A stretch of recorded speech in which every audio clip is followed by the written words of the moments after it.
Halo semua, selamat datang di channel Foresight. Ya, jadi di sini dan inilah Foresight. Oke, di sini gua akan masuk ke episode Open BO ya, terbuka dan berbagi opini. Di sini gua akan membahas tentang gender.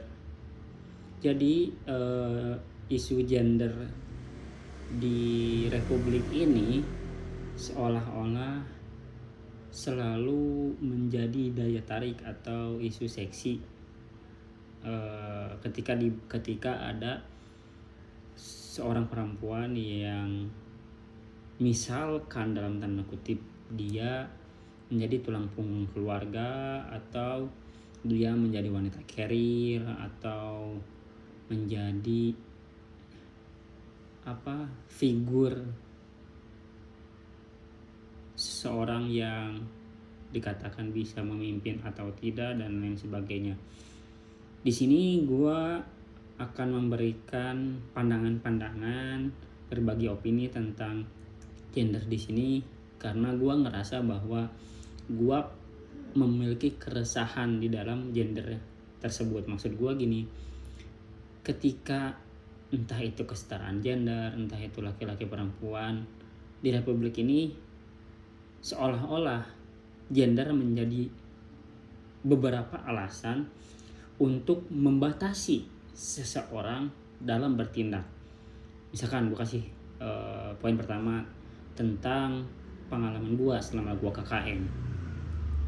Gue kan selama kuliah gizi, gue kan the one and only ya. Gue the one and only sebagai seorang laki-laki satu-satunya dari 57 mahasiswa.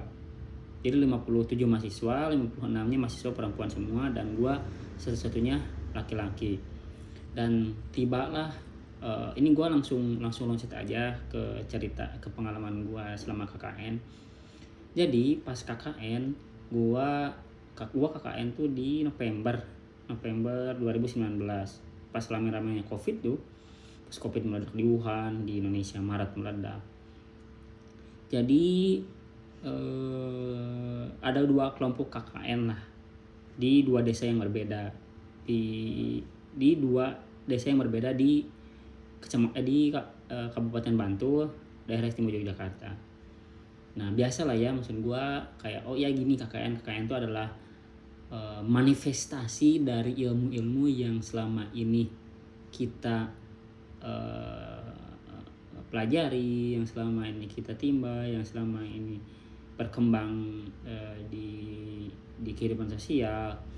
Kemudian kita aktualisasi ke kehidupan nyata, yaitu dengan kuliah kerja nyata gitu. Jadi kayak ini loh bekal selama perkuliahan diterapkan di dunia kenyataan.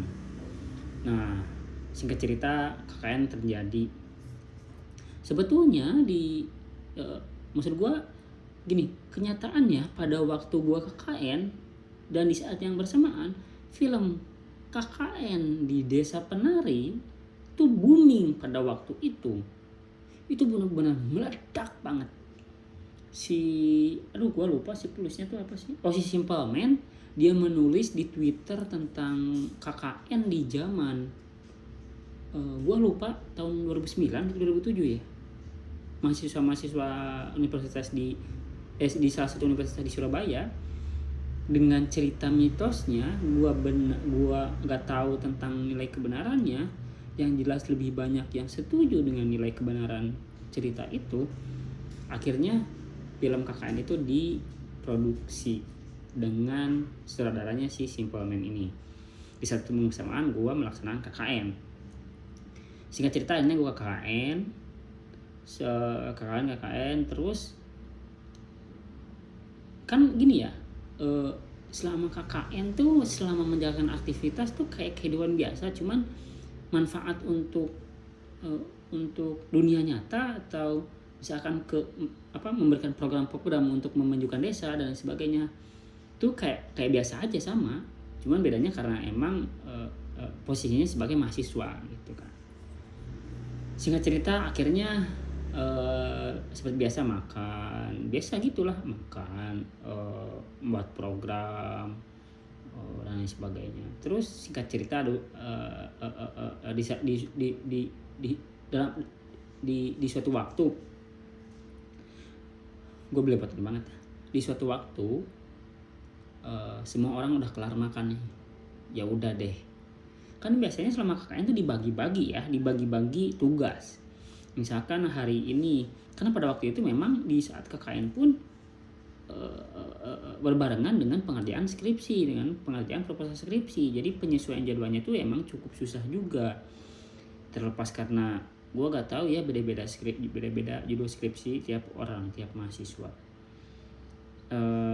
Hari ini siapa yang cuci piring, hari ini siapa yang nyapu, hari ini siapa yang belanja dan sebagainya. Kelompok gua tuh biasa aja. Gua mau belanja, gua mau masak, gua mau ngepel, gua mau nyelesain urusan rumah tangga dengan bersih-bersih atau dan lain sebagainya. Kelompok gua enggak. Maksud gua kelompok gua biasa aja. Nah, ketika kelompok satunya lagi datang, ada salah satu perempuan teman gua. Ketika gua cuci piring, dia berkata, "Ngapain sih cuci piring cowok?"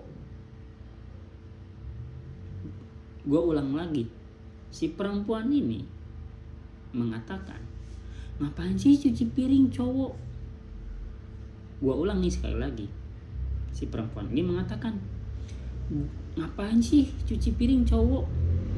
Cowok tuh nyari duit bukan cuci piring. Gak pantas cowok nyuci piring." Coba teman-teman foresight bila bisa tinggalkan di kolom komentar tentang kalimat itu. Kenapa cowok cuci piring? Seketika gua bertanya terhadap diri gua, apa yang salah gitu loh dengan cowok cuci piring? Bokap gua selama rumah tangga dengan nyokap gua, dia nyuci piring, dia masak, dia ngepel, dia nyuci baju, dia melakukan hal-hal yang biasanya dilakukan oleh ibu rumah tangga. Tapi bokap gua tidak melihat bahwa itu adalah pekerjaan ibu rumah tangga aja, atau istrinya aja, atau nyokap gua aja, enggak. Tapi itu emang pekerjaan semua orang. Ya kan itu berkaitan dengan kebersihan ya, berkaitan dengan keseharian, berkaitan dengan daily activity gitu loh. Ya kalau misalkan cucian yang kotor banyak, terus gak dicicil atau gak dicuci, ya tambah banyak lagi dong, gak akan pernah selesai masalahnya. Nah, di Republik ini selalu dilabelisasi bahwa perempuan tuh harus A, B, C, D, E, F, G, laki-laki tuh harus A, B, C, D, E, F, G, didikte gitu. Perempuan tuh gak boleh nyari duit.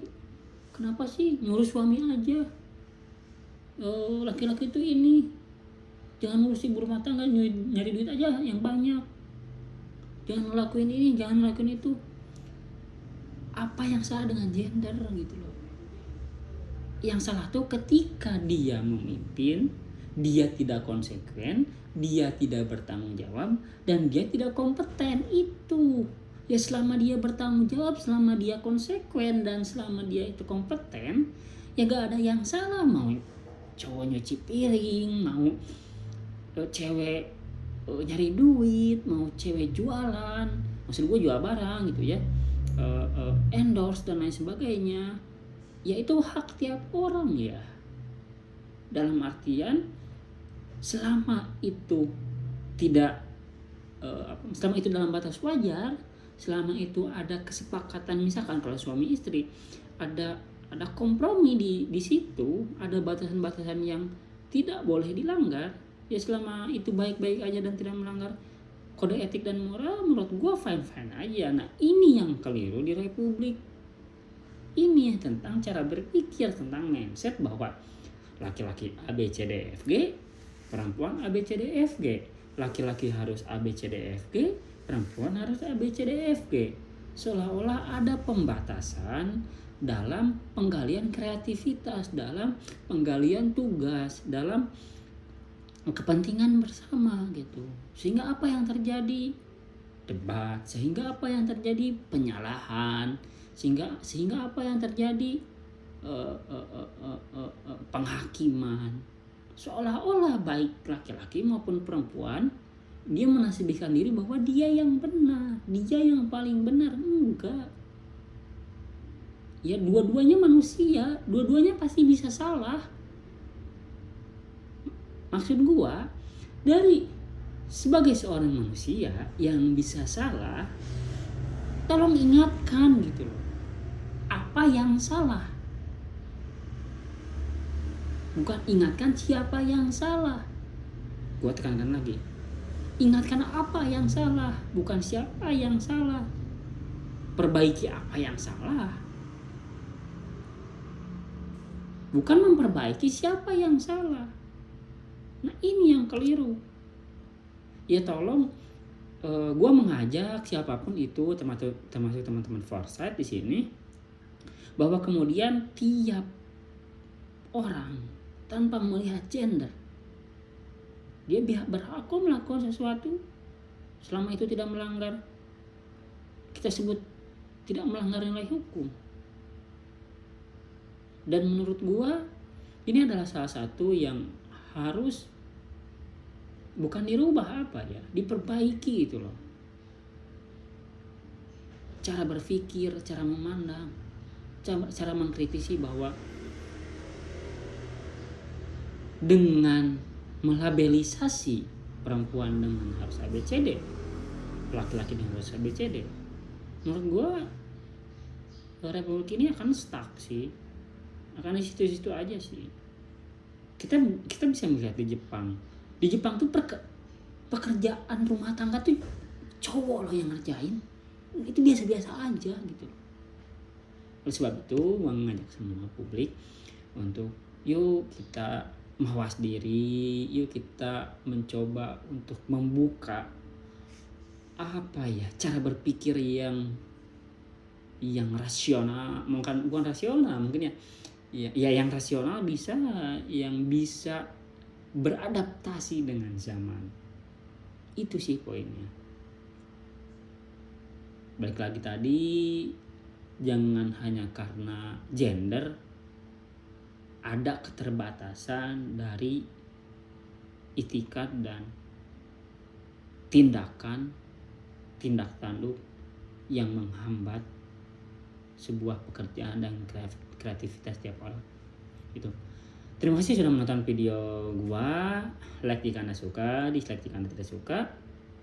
Temukan keseruanmu di kolom komentar. Selamat ketemu di video selanjutnya. Jangan lupa subscribe, jangan lupa share. Terima kasih sudah menonton. Ya, di sini dan inilah Foresight. Dadah.